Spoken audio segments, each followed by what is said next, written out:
Hello, first graders. Welcome to your vocabulary job for the week.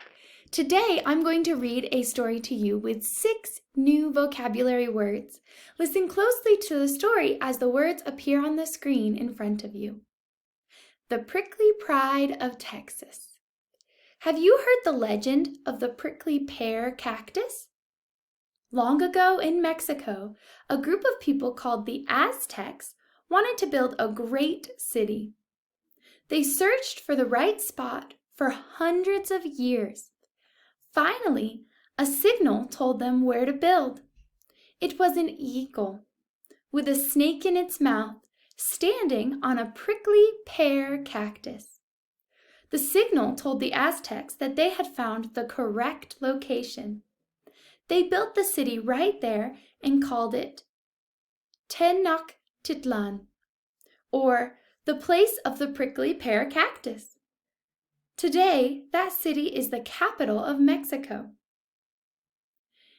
It is no wonder that the Aztecs wanted to live in a place where they could find the prickly pear cactus. People have used this plant for food, medicine, hair conditioner, and more for a very long time. It grows in warm places all over the world, including the United States.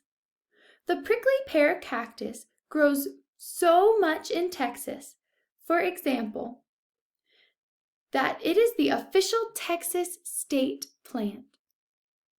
You can easily spot a prickly pear cactus. This plant does not have vines,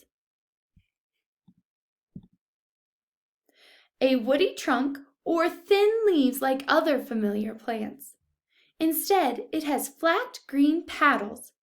They are shaped like tears. A prickly pear cactus can be just a few inches high or up to 7 feet tall. You would need a plow to knock down a large prickly pear cactus. Whether large or small, this plant usually produces beautiful flowers. Each flower is a bright burst of yellow that glows in the sun. Don't try to gather these flowers for a bouquet, though, because the prickly pear cactus is covered with sharp spines that look like needles. Sometimes the flowers shrivel and form fruits. These reddish-pink fruits are called prickly pears because they also have prickly spines.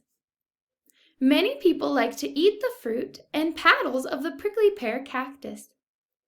The fruits are red, sweet, and juicy inside and make delicious jams, candies, or sweet drinks. The seeds inside the fruits can even be used to make flour for bread. The petals make tasty, healthy food too, but take a little more work.